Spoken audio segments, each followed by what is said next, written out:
महाराज आता भाऊबीज आली म्हणून एक विषय आणखी सांगतो।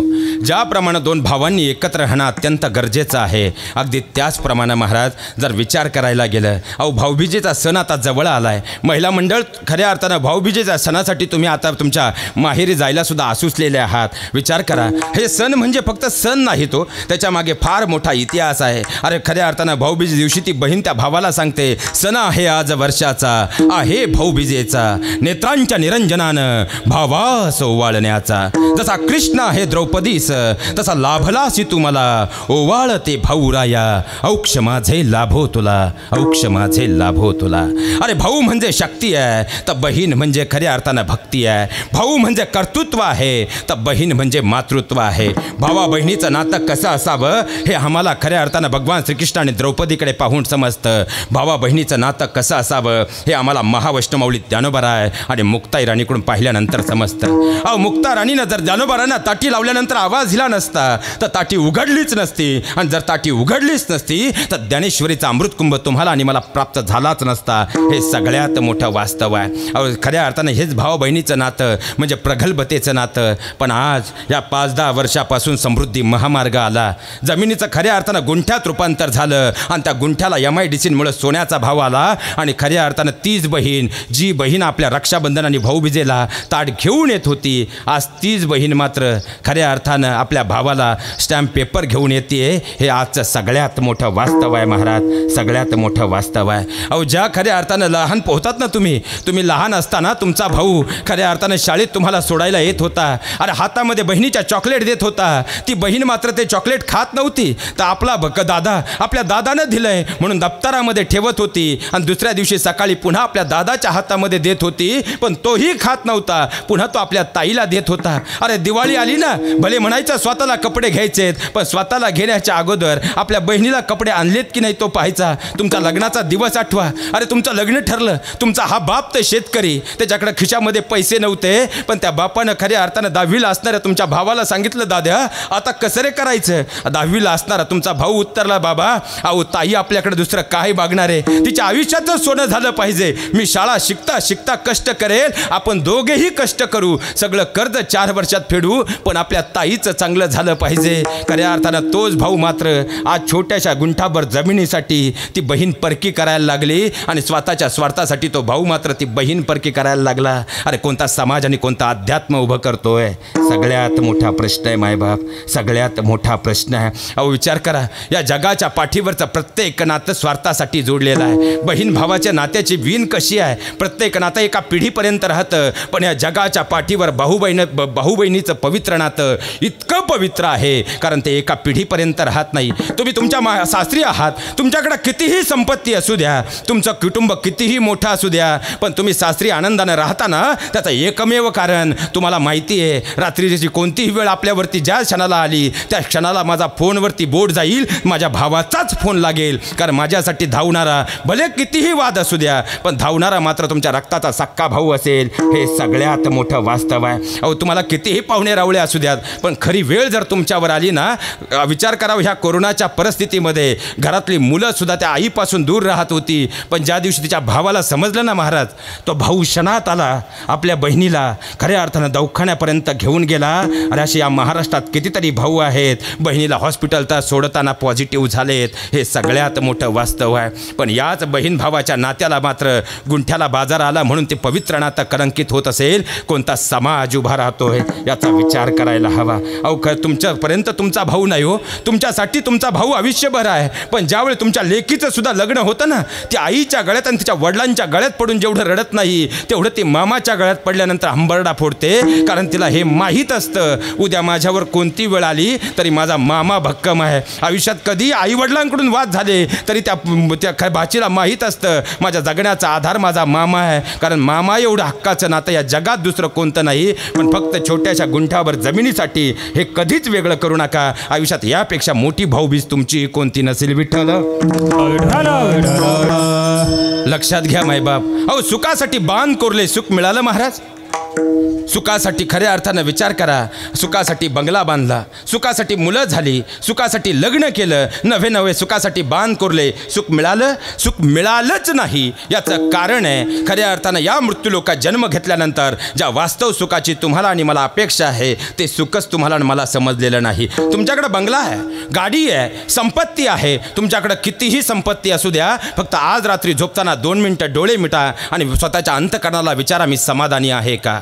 कारण सृष्टीच्या पाठीवर 84 लक्ष योनींमधून हा मृत्यूलोकामध्ये देह मिळाला, पण तो कळाला नाही. म्हणून खऱ्या अर्थानं वास्तव सुखाचा पत्ता आम्हाला समजला नाही. म्हणून तो पत्ता महाराजांनी सांगितला. सुखालागी करीसी तळमळ, तरी तू पंढरीसी जाय एक वेळ, मग तू अवघाची सुख रूप होसी, जन्मोजन्मीची दुःख विसरसी.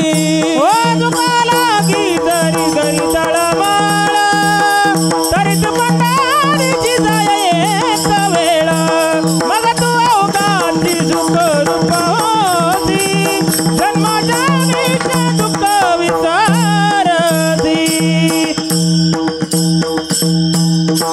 लक्षात घ्या मायबाप, ज्या सुखाची तुम्हाला मला आस आहे त्या सुखाचा पत्ता खऱ्या अर्थानं जगद्गुरु तुकोबारायांनी सांगितला. सुखा लागी करी तशी तळमळ, तरी तू पंढरीसी. मग पंढरीच्या राऊळामध्ये जगद्गुरु तुकोबाराय सांगण्यात आम्हाला उपदेश करतात. मग प्रश्न असा निर्माण होतो की पंढरीचा राऊळ का? कारण त्या पंढरीच्या राऊळामध्ये तो सावळा श्रीहरी आहे आणि तो भगवान परमात्मा तुमच्या माझ्या सुखाचं सगळ्यात मोठं द्योतक आहे. मग जानकरांच्या मनात आता प्रश्न निर्माण झाला, महाराज खऱ्या अर्थानं तो सावळा श्रीहरी आणि तुमच्या माझ्या सुखाचं नेमकं गुपित आणि गणित काय आहे? म्हणून लक्षात घ्या, पहिल्यांदा आम्हाला हे समजून घ्यावं लागेल, तुमचा मला हा देह तो मिळाला कशासाठी? महावैष्णवमाऊली ज्ञानोबराय ज्ञानेश्वरीच्या 2ऱ्या अध्यायामध्ये फार सुंदर वर्णन करतात महाराज. उपजे ते नासे, नासिले ते पुनरूपी दिसे, हे घटिका यंत्र जैसे परिभ्रमेगा. लक्षात घ्या महाराज, अहो या सृष्टीच्या पाठीवरती आता कोरोनामुळं 2 वर्ष आपण फारशी बारामती सोडून बाहेर पडलो नाही, पण आता हळूहळू कोरोना कमी होतोय. उद्या आपण पुण्यात असू, परवा मुंबईत असू, कालांतरानं काशी द्वारका गयेची आपण भ्रमंती करू, कालांतरानं आपण जगाची भ्रमंती करू. पण या जगाच्या पाठीवर तुम्ही कोणत्याही गावात गेलात, कोणत्याही वाडीवर गेलात, कोणत्याही देशात गेलात आणि कोणत्याही वस्तीवर गेलात, तर या जगात तुम्हाला आणि मला कदाचित असं एखादं गाव सापडेल ज्या गावामध्ये एकही मंदिर नाही. पण या जगामध्ये तुम्ही कोणत्याही देशात, कोणत्याही गावात, कोणत्याही जिल्ह्यात गेलात तरीही तुम्हाला मला असं एकही गाव सापडणार नाही ज्या गावामध्ये स्मशानभूमी नाही. कारण ज्याचा ज्याचा जन्म झाला आहे प्रत्येकाचा मृत्यू हा निश्चित आहे, आणि जिथं मृत्यू निश्चित आहे प्रारब्धाच्या गतीनुसार पुन्हा एकदा जन्मही निश्चित आहे. म्हणून तर महावैष्णवमाऊली ज्ञानोबराय सांगतात, उपजे ते नासे, जो जन्माला येणार आहे एक दिवस जावंच लागणार आहे. नासे ते पुनरूपी दिसे, जो जाणार आहे प्रारब्धाच्या गतीनुसार पुन्हा एकदा जन्माला यावंच लागणार आहे. हे घटिका यंत्र जैसे, हे घड्याळाच्या काट्याप्रमाणे सदोदित सुरूच राहणार आहे. फक्त घटिका म्हणजेच खऱ्या अर्थानं घड्याळाच्या काट्याप्रमाणे प्रत्येकाचं जीवनमान मात्र भिन्न आहे. कुणाचं जीवन हे तासकाट्याप्रमाणे असतं जे आपल्या जीवनाची यथार्थ परिभ्रमणा पूर्ण करत असतं, तर कुणाचं जीवन हे आईंसारखं मिनिट काट्याप्रमाणे असतं जे काहीचं अल्पायुषी ठरतं, तर कुणाचं जीवन हे सेकंद काट्याप्रमाणे असतं ते अत्यंत अल्पायुषी ठरतं. पण एकदा का स्टेशन आलं तर आपल्याला उतरावंच लागतं. आता विचार करा, सोप्या भाषेमध्ये सांगतो, आपण बारामतीतून आपल्याला जर पुण्याला जायचं असेल आणि खऱ्या अर्थानं आपल्याला इथून जर कुरकुमपर्यंतची बस मिळाली तर कुरकुममध्ये उतरल्यानंतर तिथं थांबून जमेल का? आपलं मूळ ध्येय जर पुणे आहे तर कुरकुममधून दुसरी बस पकडावी लागेल. अगदी त्याचप्रमाणे या देहातील जो आत्मा आहे त्याचा मूळ प्रवास हा 84 लक्ष योनीचा आहे. त्यामुळे एक दिवस त्याला हा देह सोडावा लागतो आणि पुढच्या देहामध्ये प्रवेश करावा लागणार आहे. हे माझं वाक्य नाही, ज्ञानेश्वरीमध्ये महावैष्णवमाऊली ज्ञानोबराय फार सुंदर सांगतात महाराज, जैसे जीर्ण वस्त्र सांडिजे मग नूतन वेढीजे. आपल्या अंगातला हा सदरा आहे, हा जर जुना झाला, मळकट झाला, आपण तो काढून बाजूला ठेवणार आहे आणि दुसरा परिधान करणार आहे. त्याचप्रमाणे या देहातील आत्मा आहे, तो आपलं प्रारब्ध भोगण्यासाठी येणार आहे आणि केलेलं कर्म संचिताच्या गाठोड्यामध्ये घेऊन पुन्हा पुढच्या देहात प्रवेश करणार आहे. तरी एखादा म्हणेल, महाराज नाही, मी IT ला जॉब करतो, मी विज्ञानयुगामधील विद्यार्थी आहे, मी विज्ञानयुगामध्ये राहतो. मनुष्य गेला म्हणजे गेला, मागे अस्ती सोडून काहीच राहत नाही. त्यांनाही उत्तर देताना ज्ञानेश्वरीमध्ये महाविष्णुमाऊली ज्ञानोबराय सांगतात, हा आत्मा कसा आहे? नैनं छंदंती शस्त्राणी नैनं दहती पावका. आत्मा अविनाशी आहे, तो शस्त्रानं नष्ट होणार नाही, त्याचा आगीमध्ये दहन होणार नाही. नव्हे तो पाण्यातही बुडणार नाही, तो प्रारब्धाच्या गतीनुसार पुन्हा पुन्हा जन्माला येतच राहणार आहे. मग एखादा असा म्हणेल, महाराज मी अब्जाधीश आहे, माझ्याकडं करोडोची संपत्ती आहे, आता माझा जन्म मृत्यू जर चुकणार नाही, पण माझा कर्मयोग चुकू शकेल का?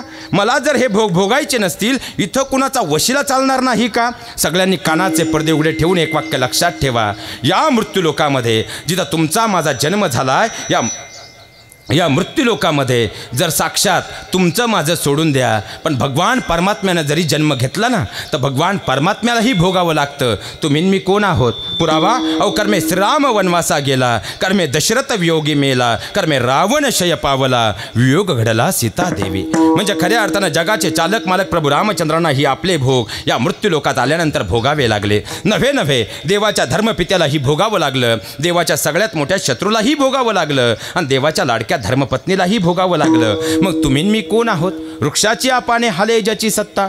भगवंताच्या सत्तेशिवाय पानच हलत नाही. मग पुन्हा जाणकारांच्या मनात प्रश्न असा निर्माण होईल, महाराज तुमच्या बोलण्यामध्ये तर विसंवाद येतोय का?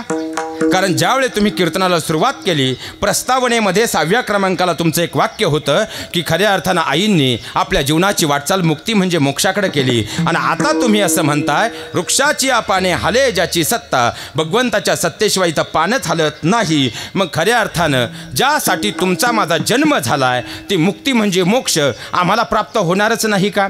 आणि जर तो प्राप्त झाला नाही, तर 84 लक्ष योनीचा जो फेरा आहे, हा अखंडपणे आम्हाला असाच भोगावा लागणार का? लक्षात घ्या महाराज, खऱ्या अर्थानं त्यासाठी आम्हाला पहिल्यांदा हा मृत्यूलोक समजून घ्यावा लागेल. हा मृत्यूलोक आहे कसा? अहो स्वर्गीचे अमर इच्छिताती देव, मृत्यूलोक की व्हावा जन्मा. कुठले? स्वर्गीचे अमर इच्छिताती देव, मृत्यूलोक की व्हावा जन्मा. कुठले देव आहेत? स्वर्गीचे. कसे आहेत? अमर. मग अमर स्वर्गीचे देव जर या मृत्यूलोकात जिथं तुमचा माझा जन्म झालाय त्याची कामना करत असतील, विचार करा हा मृत्यूलोक किती श्रेष्ठ आहे. कुठले देव आहेत? तुम्ही जागेवर आहात ना? कुठले देव आहेत? स्वर्गाचे. स्वर्ग कसा आहे?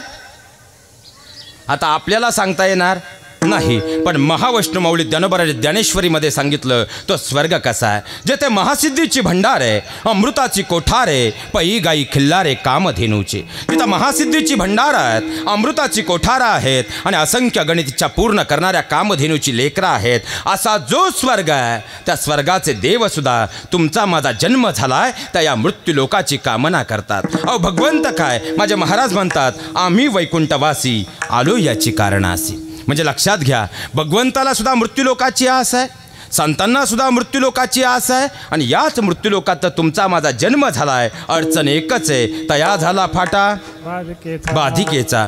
काम, क्रोध, मोह, माया, लोभ आणि मत्सर याचा फाटा या देहाला झाल्यामुळं झालं काय? मोक्षाची दारं तुमच्या माझ्यासाठी बंद झाली. अहो कसला गर्व आहे आम्हाला? मी डॉक्टर गर्व होतो, मी वकील गर्व होतो, मी इंजिनियर गर्व होतो, मी प्राध्यापक गर्व होतो, मी कीर्तनकार गर्व होतो. अहो महाराजांनी सांगून ठेवलंय, अन्न मान धन हे तर प्रारब्धाधीन.